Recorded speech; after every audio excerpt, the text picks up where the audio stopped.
అజాతశత్రువుని ఒక దట్టమైన అడవిలో చుట్టుముట్టి బంధించారు. కొన్ని వేల మంది విలుకాళ్ళు అజాతశత్రువు వైపు విల్లును ఎక్కుపెట్టి అతని గుండెకు సరిగ్గా గురిపెట్టున్నారు. ఇప్పుడే కోసల రాజ్యపు రాజు ప్రసేనజిత్ తన ఏనుగుపైన కూర్చుని అజాతశత్రువు వైపు చూస్తూ ఉన్నాడు. మరోవైపు అజాతశత్రువు బంధించబడి ఉన్నాడు. అజాతశత్రువు మగధ సైన్యం వైపు చూశాడు. వాళ్ళంతా కూడా చాలా కంగారుగా ఉన్నారు. అతని సైన్యాధిపతులకు చెమటలు కారిపోతున్నాయి. తప్పించుకోవడానికి ఎలాంటి మార్గం కూడా లేదు. అజాతశత్రువు ఒక్క అంగుళం కదిలినా సరే కొన్ని వేల సంఖ్యలో బాణాలు వర్షంలా వచ్చి అతని గుండెల్లో దిగిపోతాయి. చరిత్ర మనకు ఎవరైతే శత్రువు మెడపైన కత్తి పెడతారో వాళ్ళే గెలిచారు అన్నట్టుగా చూపిస్తుంది. ఆ లాజిక్ ప్రకారం అజాతశత్రువు ఆ రోజే చనిపోవాలి. మగధ సామ్రాజ్యం అక్కడే ఆ లోయలోనే అంతరించిపోవాలి. అతని చావును చూసి అజాతశత్రువు అస్సలు ఏడవలేదు. శరణు కోరతాను అని కూడా అడగలేదు. ముఖంలో చిరునవ్వు. ప్రసేనజిత్ వైపు చూసి నన్ను చంపే మామా అన్నాడు. ఆ మాటకు ప్రసేనజిత్తో పాటు సైన్యం మొత్తం కూడా నిశ్శబ్దంగా ఉండిపోయింది. ప్రసేనజిత్ ఆ మాటతో ఒక్కసారిగా వాస్తవంలోకి వచ్చాడు. అప్పటిదాకా ఒక రాజులాగా ఒక యోధుడిలాగా విర్రవీగుతూ ఉన్న అతని కళ్ళు ముఖంలో గంభీరత పోయి అతని కళ్ళు జాలిగా చూస్తున్నాయి. అతనికిప్పుడు అజాతశత్రువుని చూస్తూ ఉంటే అతనికి వాళ్ళ చెల్లి గుర్తొస్తుంది. అతని కళ్ళల్లో నీళ్లు తిరిగాయి. ఒక్క క్షణం ఆవేశంతో ఆలోచిస్తే అజాతశత్రువు చనిపోతాడు. మగధ రాజ్యం ప్రసేనజిత్దే అవుతుంది. కానీ ఇప్పుడు అతను ఆ పని చేయలేకపోతున్నాడు. అతను తన కత్తిని కింద పడేశాడు. అక్కడున్న వాళ్ళకి ఏమీ అర్థం కాలేదు. అజాతశత్రువు ఇదంతా కేవలం ఆవేశంతో చేస్తున్నాడు. అతనిది ఉడుకు రక్తం. అది చల్లారితే తన మేనల్లుడు మళ్ళీ మారుతాడేమో అనే ఆలోచన పుట్టింది కాబోలు ప్రసేనజిత్కి. ప్రసేనజిత్ గుండెల్లో ఉన్న కోపం మొత్తం కరిగిపోయింది. ఇప్పుడు ఇక్కడ జరిగిన ఈ సంఘటన భారతదేశం యొక్క రూపురేఖలు మొత్తాన్ని కూడా మార్చేసింది. ప్రసేనజిత్ తన సైన్యాన్ని ఎక్కుపెట్టిన బాణాలను దించమని ఆజ్ఞాపించాడు. అతను బంధించిన అజాతశత్రువుని చంపలేదు. అతను అజాతశత్రువుని ఒక ఖైదీలా కాకుండా ఒక బంధువులా చూశాడు. అజాతశత్రువుని కేవలం ప్రేమ మాత్రమే మనిషిలాగా మార్చగలదు అనుకున్నాడేమో. అజాతశత్రువుని తన సొంత కూతురైన వజీరాకిచ్చి వివాహం చేయాలి అని నిశ్చయించుకున్నాడు. కాశీ నగరాన్ని మళ్ళీ అజాతశత్రువుకి కట్నంగా ఇచ్చాడు.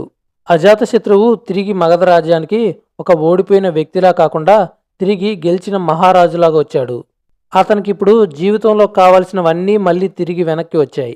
ప్రేమ, పెళ్లి, డబ్బు అన్నీ. అతని జీవితం మళ్ళీ వెనక్కి వచ్చింది. అతని రాజ్యపు రాజధాని అయిన రాజగిరి సింహాసనం పైన కూర్చొని తనకైన గాయాల వైపు చూస్తూ ఉన్నాడు. అతను ప్రశాంతంగా లేడు. అతనిప్పుడు తన బలాన్ని నిరూపించుకోవాలి అనే కసి మీద ఉన్నాడు. తరువాత ఏ రాజ్యం పైన దండయాత్ర చేయాలి అనే ఆలోచనలో ఉన్నాడు. ఇప్పుడు కోసల రాజ్యపు వైపు ఉన్న అతనికుండే ముప్పు తగ్గింది. కానీ ఇప్పుడు అతన్ని ఇంకొక రాజ్యం నిద్రలేని రాత్రులు గడిపేలా చేస్తూ ఉంది. అజాతశత్రువు ఇప్పటి వరకు అటువంటి సైన్యంతో యుద్ధం చేయలేదు. ఆ శత్రువుని ముట్టుకోవాలి అనుకున్నా సరే అది జరగని పని. శత్రువు ఒక్కడు కాదు, కొన్ని వేల మంది. ఒక్కసారి మన పురాతన భారతదేశం యొక్క మ్యాప్ను చూడండి. మగధ రాజ్యానికి ఉత్తర దిక్కున గంగానది ప్రవహించే ప్రదేశంలో ఉండే రాజ్యం వర్జీ. ఇది మగధ రాజ్యం లాంటిది కాదు. ఇది ఒక ఘనాసంఘ రాజ్యం, అంటే ఒక రిపబ్లిక్ రాజ్యం. ఈ రాజ్యంలో కేవలం ఒక్క పాలకుడు మాత్రమే ఉండడు. ఆ రాజును చంపితే ఆ రాజ్యం చేతికి దొరకడానికి. ఈ రాజ్యంలో 7,700 మంది రాజులు ఉండేవారు. వాళ్ళల్లో ఎవరైనా ఒక్క నిర్ణయం తీసుకోవాలి అని అనుకున్నా సరే వాళ్ళంతా కూడా కలిసికట్టుగానే ఆ నిర్ణయాన్ని తీసుకునేవాళ్ళు. వాళ్ళే లిచ్చావీలు. వీళ్ళు చాలా బలవంతులు. వీటన్నిటికంటే ముఖ్యంగా వాళ్ళంతా కూడా ఐక్యమత్యంగా ఉంటారు. అజాతశత్రువుకి వాళ్ళంటే అస్సలు నచ్చదు. ఎందుకంటే గంగా నది పైన ఉండే ట్రేడ్ మొత్తాన్ని కూడా వాళ్ళే కంట్రోల్ చేసేవాళ్ళు. వాళ్ళు చాలా గర్వంగా ఉండేవాళ్ళు. ఒకరోజు గంగానది దగ్గర ఉండే ఒక మైన్ మీద విభేదాలు వచ్చాయి. ఆ మైన్లో ఉండే విలువైన రాళ్ళు గురించి వాళ్ళ మధ్య చాలా విభేదాలు వచ్చాయి. ఒప్పందం ప్రకారం ఆ రాళ్ళు అనేటివి 2 రాజ్యాలకు సమానంగా చెందుతాయి. కానీ వర్జీ రాజ్యం వాళ్ళు అజాతశత్రువు అక్కడికి వచ్చే ముందే ఆ రాళ్ళన్నింటినీ కూడా అక్కడి నుండి తీసుకువెళ్ళిపోయారు. అయితే వాళ్ళిప్పుడు అజాతశత్రువుకి ఒక వర్తమానం పంపించారు. ఇవి మావి, వాటి జోలికి రావద్దు అని. అది చూశాక అజాతశత్రువు యొక్క రక్తం మరిగిపోయింది. వెంటనే తన సైన్యాన్ని తీసుకుని గంగానది మీద ఉండే వర్జీ రాజ్యం మీదకి యుద్ధానికి వెళ్లారు. అతను అక్కడికి వెళ్లేసరికి అక్కడుండే దృశ్యాన్ని చూసి ఒక్కసారిగా షాక్ అయ్యాడు. అక్కడ వర్జీలు అప్పటికే సిద్ధంగా ఉన్నారు. వాళ్ళు అజాతశత్రువుని అప్పటికే అంచనా వేశారు.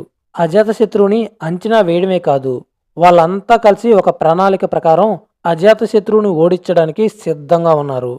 ఇప్పుడు అజాతశత్రువు నదిని దాటడానికి వస్తూ ఉంటే అతన్ని దారుణంగా ఓడించి వెనక్కి తరిమేశారు. ఇప్పుడు అజాతశత్రువుకి ఇది భారీ ఓటమిలా మిగిలింది. కనీసం యుద్ధం మొదలు కాకముందే ఓడిపోవడం అతను మొదటిసారి చూశాడు. అతను ఆ ఓటమిని అస్సలు తట్టుకోలేకపోయాడు. అసలిప్పుడు ఆ ఓటమి అనే ఆలోచన నుండి ఎలా బయటికి రావాలి అనే విషయం కూడా అతనికి అర్థం కావట్లేదు. అప్పటికే అతని మంత్రివర్గంలో కొంతమంది అప్పటి కాలంలో అత్యంత తెలివైన వ్యక్తుల దగ్గర సలహా తీసుకుంటే మంచిది అనే సలహా ఇచ్చారు. అప్పుడు అజాతశత్రువు అంతటి తెలివైన వాళ్ళు ఎవరున్నారు? మనకు సహాయపడే అంత తెలివైన వాడు ఎవడున్నారిక్కడ? వజ్జీ రాజ్యాన్ని ఓడించే అంత సామర్థ్యం ఎవరికుంది అని అడిగాడు. అప్పుడే మంత్రివర్గంలో ఒకరు గౌతమ్ బుద్ధుడు అనే సలహా ఇచ్చాడు.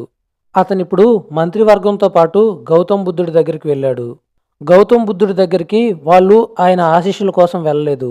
ఆ విషయం ఆయనకి అప్పుడే అర్థమైంది. నేను నీకు ఎలా సహాయపడగలను అని అడగ్గా అజాతశత్రువు తనకెదురైన ఆ యుద్ధం గురించి పూర్తిగా ఆయనకి వివరించాడు.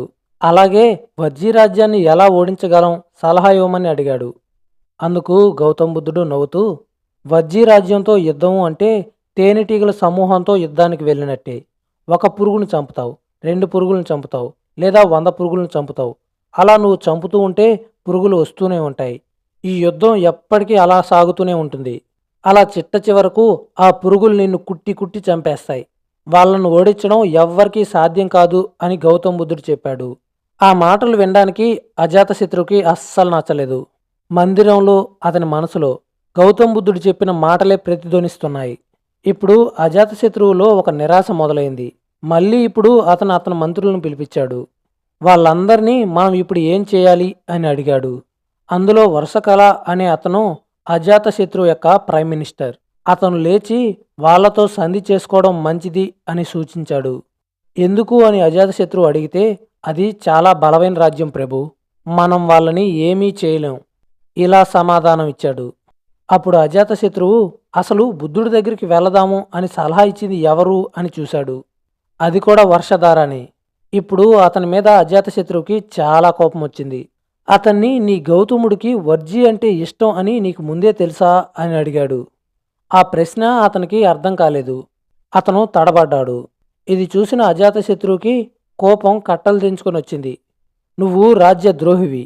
నువ్వు నా శత్రు రాజ్యం అయిన వర్జీ రాజ్యంతో చేతులు కలిపి నాలోని ఉత్సాహాన్ని నీరుగారేలా చేసి నా శత్రువులకి సపోర్టుగా ఉండే గౌతమ బుద్ధుడి దగ్గరికి వెళ్ళమని సలహా ఇచ్చావు. అదేవిధంగా నేను అతని దగ్గరికి వెళ్ళేలా చేశావు. అదేవిధంగా ఇప్పుడు నువ్వు వాళ్ళతో సంధి చేసుకోవాలి అనే సలహా ఇస్తున్నావు. అతని మీద ఇప్పుడు ఇటువంటి లేనిపోని నిందలన్నీ వేశాడు. దానికి వర్షధార చాలా బాధపడ్డాడు. వర్షకార పైన రాజ్యద్రోహి అనే నెపం వేసి అతన్ని రాజ్యం నుండి బహిష్కరించారు. ఈ వార్త రాజ్యం మొత్తం పాకింది. అతన్నిప్పుడు రాజ్యంలో ప్రజలంతా ఒక ద్రోహిలా చూస్తున్నారు. అతనికి ఇప్పుడు ఏం చేయాలి అనే విషయం అర్థం కాలేదు. అతనికి రాజ్యద్రోహికి వేసే శిక్షే వెయ్యాలి అని అజాతశత్రువు సైన్యానికి సూచించాడు. ఆ సైనికులు అతని జుట్టు మొత్తం కత్తిరించి గుండు కొట్టి రాజ్యంలో ఒక కుక్కని ఈడ్చుకెళ్ళినట్టు ఈడ్చుకెళ్తున్నారు. రాజ్యద్రోహి అనే నింద వేసి అతన్ని రాజ్యం సరిహద్దుల్లో పడేశారు. ఆ అవమానాన్ని తట్టుకోలేక అతను ఆత్మహత్య చేసుకోవాలి అని నిర్ణయించుకున్నాడు. అప్పుడే కొంతమంది వచ్చి అతన్ని ఆపారు. అలా ఆపిన వాళ్ళు మగధ రాజ్యానికి చెందిన వాళ్ళు కాదు, వజ్జీ రాజ్యానికి చెందిన గూఢాచారులు. అతన్ని ఆపి అతని శరీరానికి చికిత్స చేసి కొంతసేపయ్యాక అతన్ని అడిగారు, మాకు సహాయం చేస్తావా అని.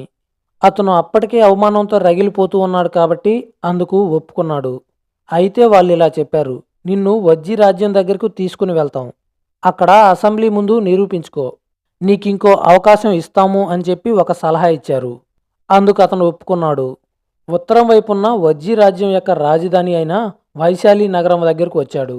అతనికి ఇంకో జీవితాన్ని ప్రసాదించమని వాళ్ళని వేడుకున్నాడు. నేను మగధ రాజ్యానికి 20 సంవత్సరాలుగా విధేయుడిగా ఉన్నాను. వాళ్ళు నాకిచ్చిన బహుమతి ఇదిగో. అలాగే అతనికి జరిగిన అవమానం గురించి వివరంగా చెప్పాడు. నేనిప్పుడు మీకు ఆ రాజ్యాన్ని, ఆ రాజును ఎలా నాశనం చేయాలో చెప్తాను. మీకు సహాయం చేస్తాను అని చెప్పాడు. దానికి వజ్జీ అసెంబ్లీలో ఉండే రాజులంతా కూడా ఒప్పుకున్నారు. అతన్నిప్పుడు వజ్జీ రాజ్యంలో ఉండడానికి ఒప్పుకున్నారు. అతను చాలా తెలివైన బ్రాహ్మణుడు అవడంతో అతన్ని ఒక గురు స్థానంలో నిలబెట్టారు. అజాతశత్రువు ఇంకా నీరసానికి గురయ్యాడు. ఇప్పుడు అతను ఓటమిని అంగీకరించేశాడు. అలా కొన్ని సంవత్సరాలు గడిచాయి. మగధ ప్రజలకు వాళ్ళ రాజును చూడాలి అంటే చాలా జాలి వేసింది. ఒకప్పుడు సింహంలా గర్జించిన అజాతశత్రువు ఇప్పుడు ఎలా కనబడుతున్నాడో తెలుసా? జుట్టు పెంచుకొని బట్టలు సరిగ్గా వేసుకోకుండా ఒక పిచ్చివాడిలాగా పాటలీపుత్రంలో ఉండే ఒక చిన్న గ్రామంలో ఒక చిన్న గదిలో గడిపేస్తున్నాడు. రాజగిరిలో ఉండే మంత్రులంతా కూడా అనుకుంటున్నారు రాజుకి పిచ్చి పట్టింది. వర్జీ రాజ్యం చేతిలోని ఓటమిని అతను తట్టుకోలేకపోతున్నాడు. ఎందుకంటే అతను చేస్తూ ఉన్న పనులన్నీ కూడా అలానే ఉన్నాయి. రాత్రిపూట్ల నిద్రపోవడం లేదు. గోడలపైన కేవలం చక్రాల బొమ్మలు గీస్తూ ఉన్నాడు. చాలా పిచ్చి పిచ్చి బొమ్మలు గీస్తూ ఉన్నాడు. ఇదంతా చూసి అతను గీస్తూ ఉన్నవన్నీ కూడా పిచ్చి గీతలు అనుకున్నారు. కొన్నిసార్లు గంగా నది ఒడ్డున కూర్చొని నదిలోకి రాళ్ళు విసురుతూ ఇంకా దూరం ఇంకా దూరం అని అరుస్తూ ఏడ్చుకుంటూ ఉండేవాడు. ఆయన్ని చూస్తూ ఉన్న వాళ్ళందరికీ అది పిచ్చిలాగే అనిపించింది. ఒక రాజు పిచ్చివాడిలాగా రాళ్ళు విసురుకోవడం ఏంటి? ఓటమి అతన్ని పిచ్చివాడిలా మార్చేసింది అని అందరూ అనుకున్నారు. ఇంకా ఆశ్చర్యకరమైన విషయం ఏంటి అంటే ఒకసారి కమ్మర్లు పనిచేసుకునే ప్రదేశానికి వెళ్ళి అక్కడ తిరుగుతూ ఉన్న ఒక చక్రాన్ని చూస్తూ గంటల తరబడి కూర్చున్నాడు. మరోసారి చక్రం వేగంగా తిరుగుతూ ఉంటే దాని మధ్యలో కర్రను పెట్టి అది విరిగిపోవడం చూసి గట్టిగా పిచ్చివాడిలా నవ్వుకుంటున్నాడు.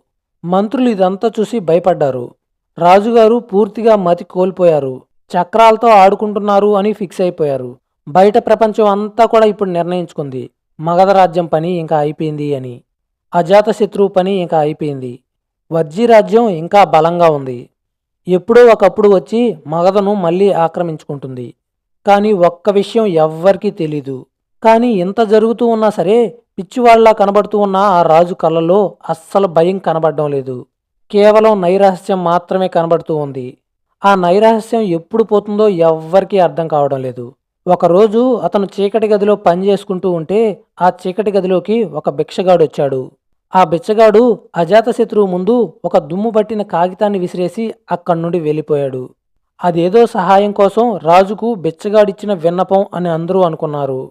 అది అజాతశత్రువు తీసుకుని అందులో ఏముందో చదివాడు. ఆ కాగితాన్ని తీసుకుని అజాతశత్రువు చదువుతూ ఉంటే అతని ప్రవర్తనలో మార్పు గమనించాడు పక్కనే ఉన్న మంత్రి. ఇంతలో అప్పుడే మరో సైనికుడు వచ్చి, ప్రభు, మనకు వేగుల వారి నుండి ఒక సమాచారం వచ్చింది. వర్జీ రాజ్యంలో అంతర్యుద్ధం, రాజులు యువరాజులు అందరి మధ్య యుద్ధం జరుగుతుంది అని. వెంటనే అజాతశత్రువు కంగారుగా అతని మందిరంలోకి వెళ్ళాడు. అక్కడే ఉన్న మంత్రికి అనుమానం వచ్చి అజాతశత్రువు వదిలేసిన ఆ చిత్తు కాగితాన్ని తెరిచి చూశాడు.